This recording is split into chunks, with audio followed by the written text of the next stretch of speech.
Hi, my name is Mark Odland, and I am a therapist who specializes in helping business owners maximize their potential by dealing with the emotional issues that hold us back. And my guess is that you've earned the right to see that hard work pays dividends. Discipline, hard work, it gets us a long way. It can help us to be pretty successful as entrepreneurs and as business leaders.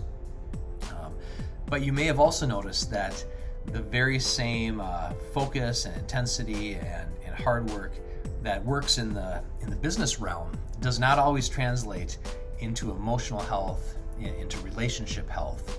And I've seen so many guys who have been very successful, but they've also experienced burnout, they've experienced numbness, emotional numbness, they've had their relationships erode with their spouse and with their kids. They've lost their drive, they felt demotivated, feel like it's hard to reconnect with meaning and purpose, the why behind driving and pushing and trying to grow the business. And so as a certified EMDR therapist, a research-proven approach to help business leaders get to the source of their emotional insecurities and heal them at the source permanently. I just have a heart for helping business leaders to heal and to just improve their lives personally and professionally. So the rest of this webinar is actually snippets from a longer video I created on EMDR therapy, this research-proven approach to helping. So what you're going to get is basically a brief introduction to EMDR, and then it's going to skip over a big chunk of the video, the original video, and go right to how do I know if I need EMDR. So my goal in this short 45-minute time frame is to just help you have a brief overview of what it is, and then to ask that question, how do I know if I might benefit from it? There are a lot of EMDR therapists out there who you could work with, and certainly my hope and prayer for you is that you would receive that. I think we all could benefit from it. But obviously, I would be honored if you chose to work with me. I'm licensed in multiple states and would be excited to work with you. So I hope you enjoy the course. And if you'd like to learn more, there's a big middle section missing on all the nuances of the 8 phases of EMDR. But there's plenty of stuff out there on the internet that you could check out yourself. So thanks for listening, and I hope you enjoy it.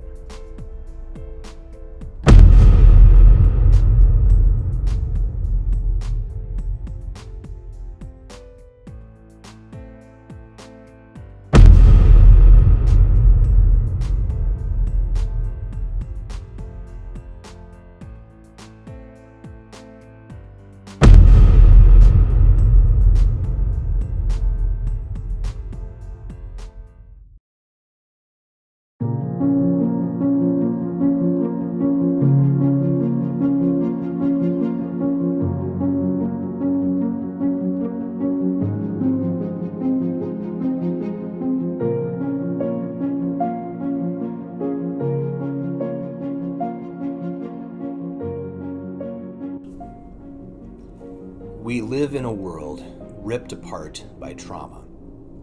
Just turn on the news and there it is. Another war, another attack, another pandemic. And even if we turn off the news, we're still left with the reality of our own lives and the challenges within our own families. Illness, death, broken relationships. And then there's our regrets, our doubts, our insecurities, and our fears, all amplified by unhealed wounds from the past. So often we try to ignore these wounds, but over time it catches up with us. Whether we like to admit it or not, our past shapes us. It shapes not only how we see the world, it literally changes our brains. From 1995 to 1997, Kaiser Permanente did a massive study of over 17,000 subjects to try and better understand the way trauma experienced in childhood impacted individuals long term. In what is known as the ACE study, ACE, because it focused on adverse childhood experiences, subjects completed confidential surveys, allowing researchers to gather data on their experiences of physical, sexual, and emotional abuse, emotional and physical neglect, and negative household experiences like divorce, addiction, violence, and incarceration. And the results were jaw-dropping. The researchers found that not only were these adverse childhood experiences very common, but that as the number of these experiences increased, so did the individual's risk for a whole host of problems later in life. One might expect that there would be some mental health issues because of childhood pain, but the study demonstrated that the damage was even more pervasive. In fact, it showed a direct link between these painful experiences and an increased likelihood of having medical and socioeconomic problems later in life, like addiction, heart disease, liver disease, financial stress, academic problems, risky behaviors, suicide attempts, and domestic violence. One of the big confirmations from this study was the importance of not only trying to minimize and prevent these painful experiences from happening, but also, and here's where EMDR comes in, also trying to heal the emotional trauma so that these problems later in life don't have to manifest the same way. Yes, there is a silver lining in all this. There's a ray of light in the midst of so much darkness in this world. With EMDR therapy, trauma can permanently heal, allowing individuals to live healthier, more joyful lives, and eventually break the destructive patterns passed down from generation to generation. In this sense, EMDR truly can change the world, and I'm so honored to tell you about it. My name is Mark Odland, and I'd like to personally welcome you to this crash course on EMDR therapy and how it can transform your life. EMDR therapy is, simply put, the most groundbreaking and powerful therapy out there. Its 8-phase process is highly researched, and at the time of this presentation has been empirically validated by over 24 randomized studies of trauma victims. It's been recognized by the American Psychiatric Association, the Department of Veterans Affairs, and the Department of Defense. And it's only one of 2 trauma therapies that have been endorsed by the World Health Organization for treating PTSD. From the outside, it can look a little too good to be true, but the research doesn't lie. EMDR is the real deal, and it's here to stay. But to be clear, this presentation itself is not EMDR therapy, because EMDR is something you'd receive over the course of several weeks or months from a trained mental health professional. This movie itself isn't therapy, and it's not a quick fix, but it is an in-depth introduction to EMDR therapy.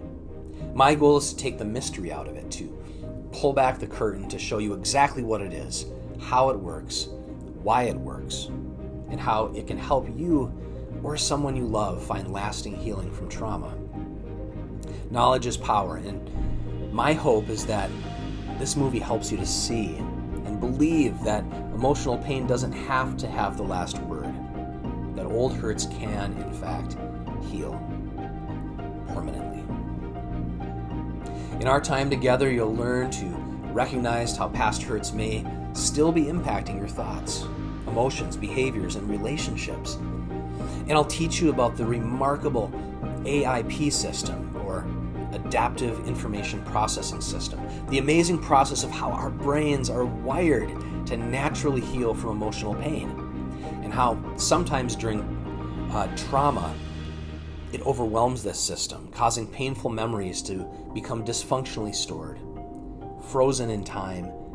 And of course, you'll learn about the power of EMDR therapy, what it is, where it came from, and how it can jumpstart the brain's inherent ability to once again naturally heal itself.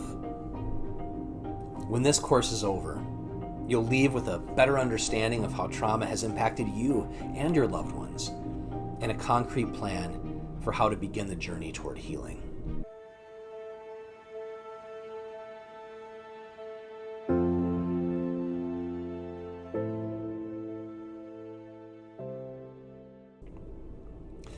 The dozens of studies and the millions of people who have benefited from EMDR is proof enough that it works. So the next natural question is, why? Why does it work?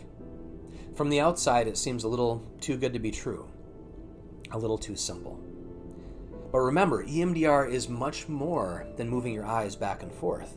Again, it's an entire approach to therapy, an 8-phase standard protocol used by highly trained clinicians.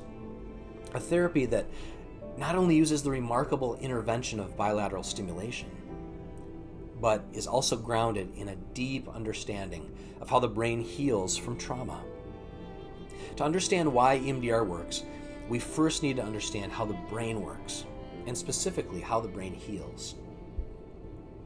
Dr. Shapiro's name for the brain's natural healing process is the AIP system, or the Adaptive Information Processing System.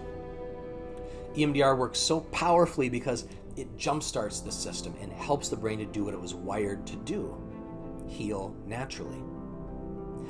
Think about it this way. If you get a cut, the wound will naturally heal as long as there's nothing stuck inside that will cause an infection. Some are surprised to discover that the way we heal through disturbing memories is actually very similar.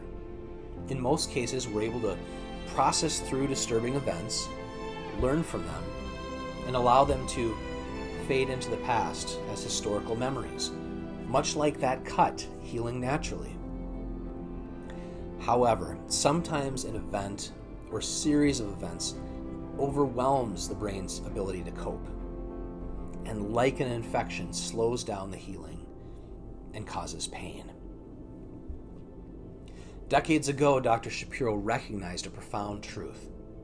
It was this: that the majority of our mental health symptoms are not because of an individual's character flaws or lack of willpower or any other standard explanation. Rather, they're actually caused by dysfunctionally stored memories. Memories that have, for one reason or another, not been able to heal naturally the way they were intended to.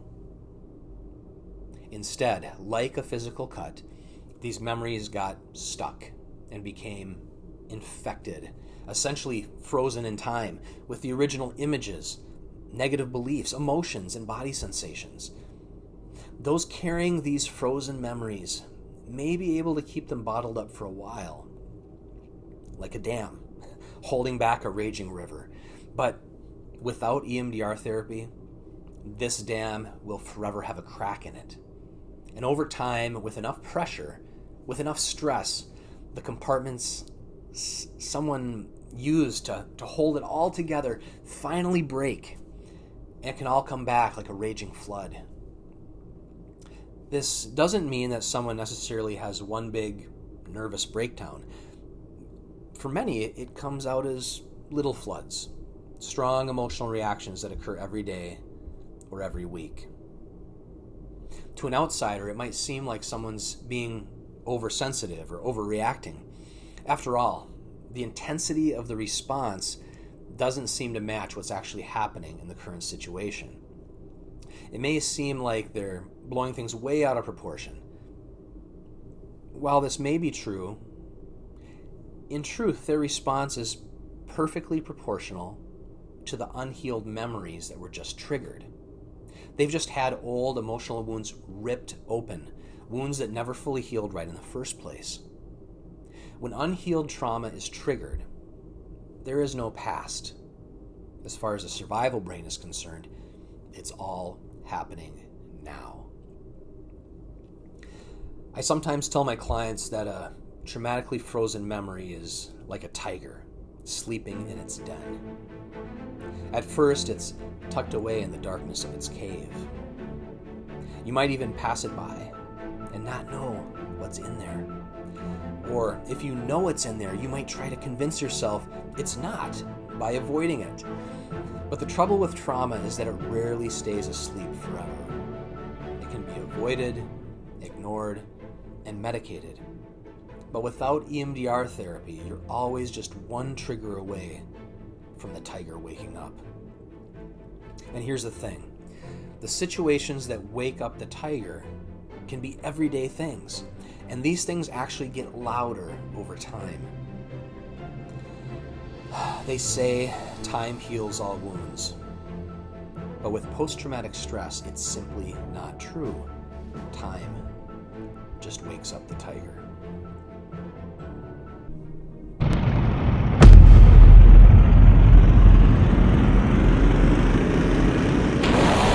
I encourage people to think about the cost of not doing therapy. I encourage them to think of it as an investment in their happiness and in their future. However, many of us just don't have this mentality. So, to challenge our thinking patterns for a moment, why is it that when the check engine light pops up on the dashboard of our vehicle, we don't just ignore it? Well, unfortunately, some of us do ignore it because the time and money it takes to go to the mechanic isn't fun. However, for most of us, that little light wears us down. We eventually bring in the vehicle to get checked because we know that if we ignore it too long, it can come back to bite us. What could have been fixed for a few $100s now has become a major problem that costs us thousands. To not do routine maintenance on our vehicles just costs us more in the long run. It's the same with our mental and physical health.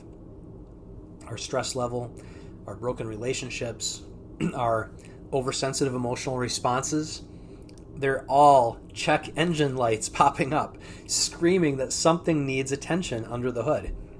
Something needs healing. Something has to change.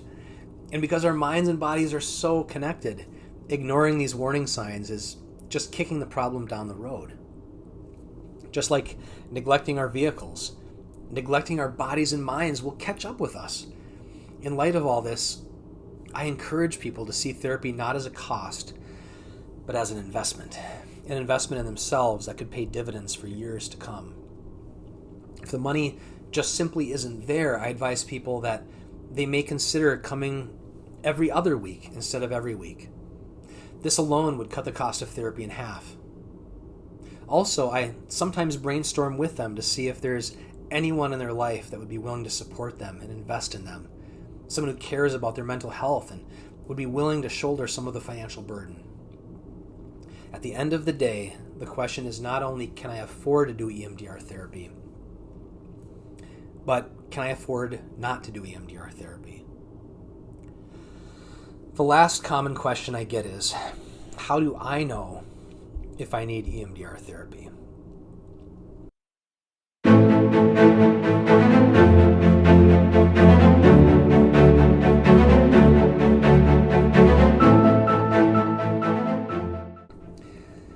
Often, people know about EMDR because they've heard that it can cure PTSD. People will say things like, well, I've never been to war or anything. I don't think I'd qualify. When this comes up, I validate that we all have our private wars. They may not be on the battlefield, but the pain is still real. And the trauma is still real. Remember back to the AIP model? Anytime our brain becomes overwhelmed by an intense experience, memories tend to become dysfunctionally stored. Like that cut that won't heal naturally because it became infected. You can have post-traumatic stress without officially meeting the diagnostic criteria for PTSD. And while it's true that EMDR is famous for treating PTSD, it can help for a wide range of issues. It's such a powerful therapeutic approach because it recognizes the impact of trauma in our lives and provides a clear, research-proven method for healing this trauma. So even if you don't have PTSD, there's a very good chance you still have trauma in your past. And if you have trauma in your past, there's a good chance it's affecting your life, possibly holding you back more than you think. So right now, I'd like to go through 3 specific warning signs to keep an eye out for, because they might indicate you're dealing with unhealed trauma. Each one of them is a form of avoidance, a way to escape the pain. They are minimization, denial, and self-medication. First, minimization. The tendency for people to make their past hurts seem like they're not that big a deal, especially compared to what others have been through. In EMDR circles, we understand that trauma has many faces, and even those things that might be minimized can still be traumatic. To give voice to this reality, we sometimes talk about big T trauma and little t trauma, recognizing that just because something doesn't fit our expectations of trauma doesn't mean it isn't traumatic for the person who experienced it. I've seen people traumatized by war, abuse, natural disasters, and accidents, and most people would recognize these as indeed traumatic events. But I've also seen people traumatized by neglect, abandonment, ridicule, and smaller traumas that add up over time. In my experience, this death by 1,000 cuts cumulative effect can be just as damaging, if not more damaging, than a single event trauma. As mentioned earlier, the course of therapy for someone with a single incident trauma is often shorter than someone with ongoing layers of trauma going back to childhood. Remember the ACE study I mentioned at the beginning of our movie? It's not just physical abuse that can impact us for life. It's the shame, yelling, and neglect. According to the World Health Organization, it has been shown that considerable and prolonged stress in childhood has lifelong consequences for a person's health and well-being. It can disrupt early brain development and compromise functioning of the nervous system and immune system. In addition, because of the behaviors adopted by some people who have faced these ACEs, or adverse childhood experiences, such stress can lead to serious problems such as alcoholism, depression, eating disorders, unsafe sex, HIV, AIDS, heart disease, cancer, and other chronic diseases. This study makes it difficult, or more difficult, to minimize childhood trauma and forces us to confront the reality that our physical and emotional health are inseparable. If you've gone through these things and have convinced yourself that you're doing well, it's important to ask, at what cost? What have you had to give up to function? How healthy are your relationships? Sometimes the very coping skills that get us through childhood and supposedly make us tough destroy our lives down the road. Just like a smartphone app, our coping skills need an occasional update. When was the last time your coping skills for life got an update? If you've experienced any adverse childhood experiences, I would suggest giving EMDR therapy a try. Minimizing the impact of trauma in your life has an advantage. Short term, it allows us to ignore the hard realities connected to our past. To face these things means to open up old wounds, which is uncomfortable. Sometimes we're afraid of what we'll find, or afraid that it'll change our relationships. It's normal to minimize because it protects us. However, long term it doesn't work. The old hurts catch up with us, and the energy it takes to minimize and cope with the deeper issues leads to its own set of problems. The sad reality is that the majority of people who really need EMDR therapy don't even realize it. They don't realize it because in order to cope, their brains have adapted to live with trauma. Back to the earlier analogy of trauma being like a tiger in the cave. Some of us get so good at avoiding the tiger, that is avoiding any person or place or thing or situation or emotion related to our trauma, that we become masters of avoidance. Some of us become so good at avoiding our trauma, we're not even aware that we're doing it. Yet if you take a step back and take a truly honest look at yourself, you might be surprised at what you find. Some minimize their trauma, and others have convinced themselves that it doesn't even exist. This brings us to the second way of avoiding trauma: denial. If you suspect that you or someone you love might fall into this camp, it's important to dig a little deeper. Or even if you don't suspect it, it's still important to dig deeper, because if you're in denial, by definition, you don't know it. Imagine if you were sitting in my office right now, wondering if you need EMDR therapy. In addition to taking a good history on your childhood, talking with you about how trauma changes our developing brains, and validating any painful experiences you endured, I would then ask you some important questions about your life. First, I'd ask you, what are the things in life that you try and avoid? Think about that one for a moment.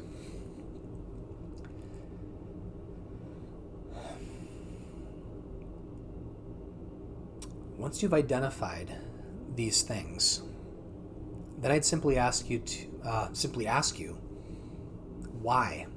Why do you avoid them? If you don't have any trauma, then why the avoidance? Why the anxiety? Why the fear? If after exploring this, it turns out that there are some things you're avoiding, it wouldn't make you weak. It would just mean that you're human. A human doing what humans naturally do after trauma, without necessarily even being conscious of it. We tend to compartmentalize and avoid reminders of the trauma at all costs in order to prevent future pain. And short-term avoidance works, but as long as the trauma goes unhealed, it continues to be a threat. Just one reminder away from poking the tiger and opening the floodgates. I can't tell you how many men will sit in my office and claim they don't have any trauma and aren't avoiding anything. However, their desire to gloss over the conversation, show skepticism, and see the world through rose-colored glasses are all classic giveaways that they're in the avoidance mode. And again, I don't blame them. If I were in their shoes, I'd probably do the same thing. When it comes up, I recognize the avoidance for what it is, and I respect it, but I also feel obligated to challenge it. And when I dig a little deeper, the truth usually comes out. For example, the guy who can't have a calm conversation with his wife about anything that resembles criticism. Instead, he ends up becoming defensive and angry, and either yells or walks out of the house.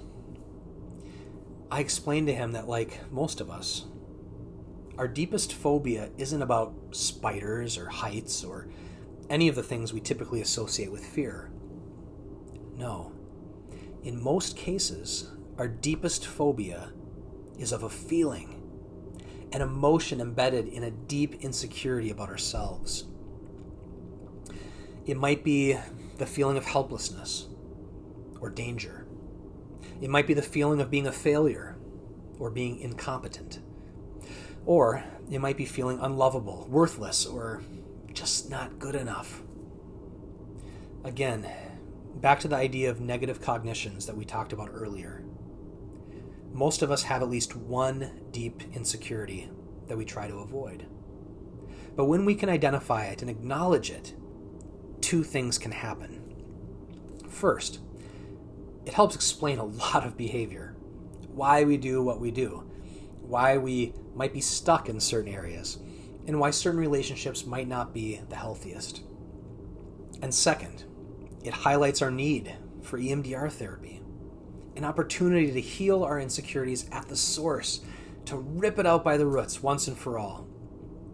While it's completely natural to cope with trauma by avoiding pain, it's also natural to cope with trauma by seeking things that give us pleasure. This brings us to the third method of avoidance: self-medication. Self-medication points to our tendency to try and regulate our emotions through pleasurable and often addictive activities. Common examples include alcohol use, the abuse of either illegal or prescription drugs, sex, pornography use, shopping, gambling, emotional eating, excessive use of video games, computer or television, texting, social media, workaholism. The list could go on, but I think you get the idea. If you can identify with one or more of these behaviors, then join the club. We all have pain, and it has to go somewhere. What these behaviors all have in common is their ability to activate the reward systems in our brains and help us experience pleasure. Of course, these highs that we get are short-lived and unsustainable. In the long run, they only lead to more pain. And unless the underlying insecurities and traumatic experiences are dealt with, they will continue to cause problems. Unless you face the tiger inside, it's only a matter of time before it catches up with you. So, in summary, if you're still wondering if you could benefit from EMDR therapy, please reflect on the following questions. Have you ever been diagnosed with or been suspected to have PTSD? Have you ever experienced something that threatened your life, your physical or emotional well-being, or your identity? Have you ever been through one of the adverse childhood experiences specified in the ACE study? Have you ever had a doctor, pastor, counselor, friend, or loved one mention concern about you having post-traumatic stress, addiction, or other unhealthy behavior?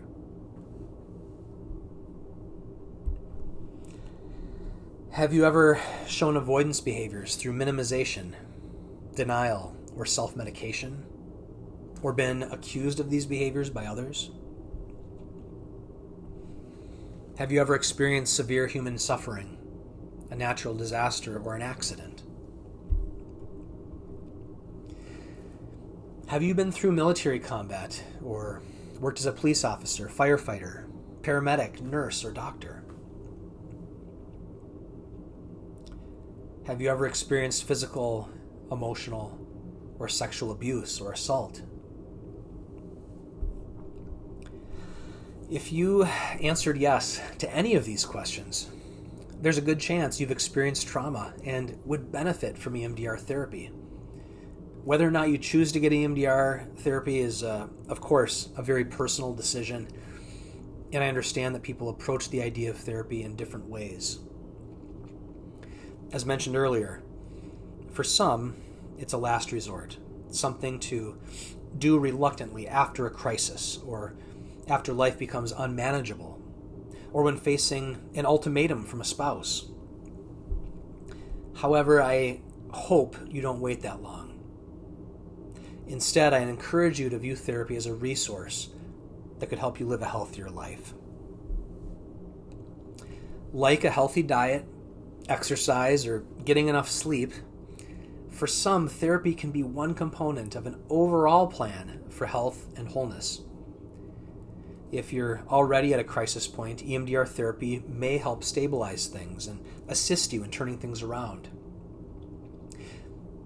However, if you're not in a crisis yet, EMDR therapy can still be a wise preventative care measure, a way to be proactive rather than reactive, a way to deal with the core issues before they turn into something that really does become unmanageable. It's probably obvious at this point that I'm biased towards EMDR therapy. How could I not be? As someone who provides EMDR therapy every week, I've seen it transform lives over and over again. And as someone who's received EMDR therapy for himself, I know what it's like to be on the other side. I know the vulnerable feeling of starting therapy and confiding in a stranger. I know the anxiety of digging up my past and facing my fears and insecurities. But I also know the healing, the peace, and the transformation that comes with EMDR therapy. EMDR changed my life, both as a client and as a therapist. And from this perspective, I've come to believe that most of us could benefit from it. No one gets through life unscathed. No matter how great your family was growing up, none of us are immune from pain, from loss, and from heartache. There's just so much we can't control. And through no fault of our own, certain experiences can get stuck. If we get cut, we bleed. And if we experience certain emotionally distressing situations in life, we become traumatized. Our brains store the information dysfunctionally, cut off from the truthful perspective we need to heal. But the good news is that there's a form of therapy out there, EMDR therapy, that actually works. When provided by a trained professional, this research-proven 8-phase protocol can be life-changing. It certainly has been for me, for hundreds of my clients, and for millions of others around the world. I sincerely hope that you check it out. Again, this is Mark Odland, licensed marriage and family therapist and certified EMDR therapist. Thank you so much for listening, and blessings on your search for health and hope and healing.